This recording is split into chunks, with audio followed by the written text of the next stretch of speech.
নমস্কাৰ জনাইছোঁ আপোনালোকলৈ।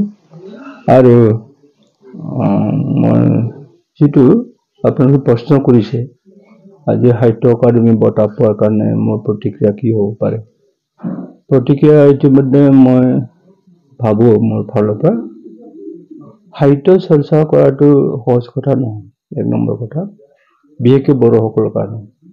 বড়ো লেখকসকলে সাহিত্য চৰ্চা কৰিবলৈ যাওঁতে কি পায় লেখকবিলাকে ক'ব, ময়ো ক'ম, আজি নকওঁ আৰু। যিয়ে নহওক, যিখিনি এতিয়া বৰ্তমান যিটো সাহিত্য একাডেমীয়ে মোক আজি সাহিত্য একাডেমী বঁটা মোক দিলে, সেইটো মই ভাবোঁ এটা উপহাৰ, মৰম আৰু স্বীকৃতি। আজি গোটেই জীৱনটো লেখাৰ পিছত যিটো স্বীকৃতি পাব লাগে সেই স্বীকৃতিটো পাইছোঁ। আৰু মই অলপ হ'লেও কোনখন গ্ৰন্থৰ কাৰণে পাইছে ছাৰ? মই পোৱাটো চুটি গল্পৰ সংকলন জিউ চফৰনি দাখন। জিউ চফৰনি দাখন। তো বিভিন্ন কিতাপ লিখিলেও তাৰে ভিতৰত কেইবাখন কিতাপ ইউনিভাৰ্চিটিত চিলেবাছত চলি আছে। আৰু এইখন কিতাপত যিখিনি গল্প দিছোঁ, এই গল্পবিলাক আটাইতকৈ শ্ৰেষ্ঠ বুলি মই ক'ব নোখোজোঁ। মানে এনেই মাক দেউতাকে সদায় ভাবে নিজৰ ল'ৰা ছোৱালীক প্ৰতিজনকে শ্ৰেষ্ঠ বুলিয়ে ভাবে। ঠিক তেনেকৈ মোৰ যিখিনি মোৰ হাতৰ কলমৰ পৰা যিখিনি ওলাই গ'ল, এই লেখনিবিলাক মই ভাবোঁ কোনো এটা লেখন গোটেইখিনি মোৰ কাৰণে মৰমৰ আৰু গোটেইখিনিয়ে মোৰ কাৰণে শ্ৰেষ্ঠ। এই হিচাপে মোৰ লেখাৰ যিটো আৰম্ভ 1980 চনৰ পৰা প্ৰথমতে মই কিবা লিখিলোঁ উপন্যাস। সেইখন উপন্যাস এতিয়া বৰ্তমান ইউনিভাৰ্চিটিত চলি আছে। তাৰপিছত মই গল্প এখন লিখিলোঁ 1985 চনত। সেইটো গল্প সংকলন আছিলে। তাৰপিছত 1993 চনত লিখিলোঁ বক্সিং। সেইখন বৰ্তমান চলি আছে ডিগ্ৰী কৰ্চত বা আমাৰ MA কৰ্চত চলি আছে। তাৰপিছত লিখিলোঁ অবেদানাই দালাঙা বাইগ্ৰেন নাইছে। তাৰপিছত লিখিলোঁ হাদানী ফানজাৰী। তাৰপিছত আংখুদিদু যে এইটো অসমীয়া ভাষাত লিখা মোৰ কিতাপ 3খন প্ৰকাশিত হ'ল আৰু অপ্ৰকাশিত বহুতখিনি কিতাপ আছে। আৰু যিটো মই মানে DTP কৰি উঠি এনে থৈ দিছোঁ আৰু তেনেকৈ মোৰ গোটেইখিনি লৈ বৰ্তমান 12খন হ'ল।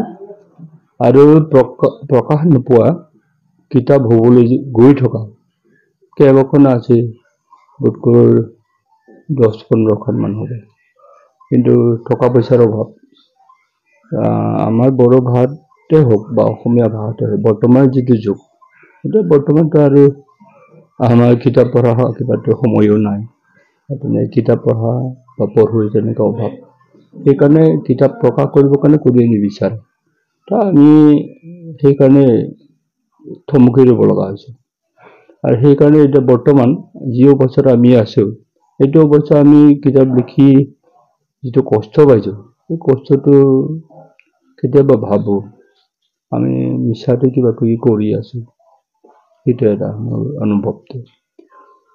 কিন্তু লিখি উঠাৰ পিছত যিটো আনন্দ পাওঁ, সেই আনন্দটো বোধ কৰোঁ বেলেগ কাম কৰি যিটো আনন্দ পায় তাতকৈ বহুত বেছি পাম মোৰ ক্ষেত্ৰত।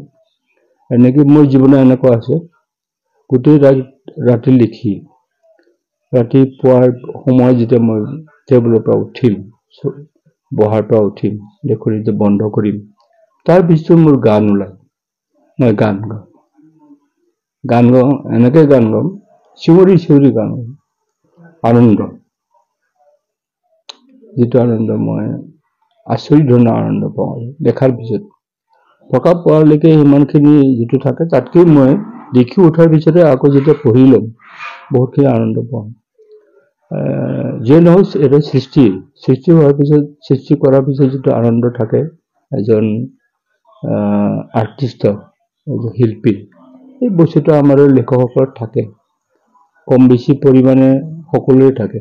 স্যাৰ আপুনি যে সাহিত্য চৰ্চা কৰাৰ বাহিৰেও আপুনি শিক্ষকতা কৰিছিলে, কেতিয়াৰ পৰা কোন স্কুলত শিক্ষকতা কৰিছিলে? শিক্ষকতা মই আৰম্ভ কৰিলোঁ মেট্ৰিক পৰীক্ষাত দি উঠাৰ পিছতে। ক'ব নাপায়, আচলতে মাটিখিনি আমাৰ নিজৰ মাটি আছিলে, দেউতাই দিয়া দান 18 বিঘা একেবাৰে এই চৌকাত যিটো চাৰিআলি আছে, সেইটো মাটিত যেতিয়া স্কুল আৰম্ভ কৰিবলৈ বিচাৰিলে দেউতাই সেইটো মাটি এৰি দিয়া হ'ল ৰাইজক 18 বিঘা। আৰু তাত যেতিয়া এম ই স্কুল আৰম্ভ হ'ল, আৰম্ভ হোৱাৰ পিছত মই সেই সময়তে মেট্ৰিক পৰীক্ষা দিছোঁ 1973 তাৰমানে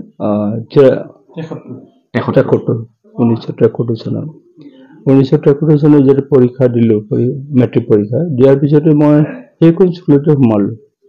তাৰপিছত মই এবাৰ ভাবিছিলোঁ কলেজত পঢ়িম, অলপ মাজতে মই গ'লোঁ মাৰ্চ নে এপ্ৰিলত গ'লোঁ কিবা ছেণ্ট এন্থনিজ কলেজত শ্বিলঙত। তাতে গৈ মই ছায়েন্স লৈছিলোঁ, তাতে গৈ দেখিলোঁ মোৰ অসুবিধা হ'ল, ঘৰত আহিব লগা হ'ল। আকৌ 74ত 76 চনত দৰং কলেজত গ'লোঁ, আধৰুৱা কিবা শেষ কৰিবৰ কাৰণে, তাতো নোৱাৰিলোঁ, ৰোমান স্ক্ৰিপ্টৰ আন্দোলন হ'ল, আহিব লগা হ'ল। 75ত মই সিফালে আকৌ মই স্কুলত মই কাম কৰি আছোঁ, একেৰাহে কাম কৰি আছোঁ এম ই স্কুলত। কলেজত থকা সময়ত 1 মাহ 2 মাহ তেনেকৈ থকা সময়ত হয়তো মই স্কুল ক্ষতি হৈছে, কিন্তু তাৰপিছত মই ঘৰত আহিলে আকৌ স্কুলত যাওঁ, নিজৰ স্কুল বুলি ভাবোঁ। তাৰপিছত মই কোনখন অম্বাগাঁও হাই স্কুল, এম ই স্কুল আছে, এম ই স্কুল আছে। তাতে এম ই স্কুল আছে।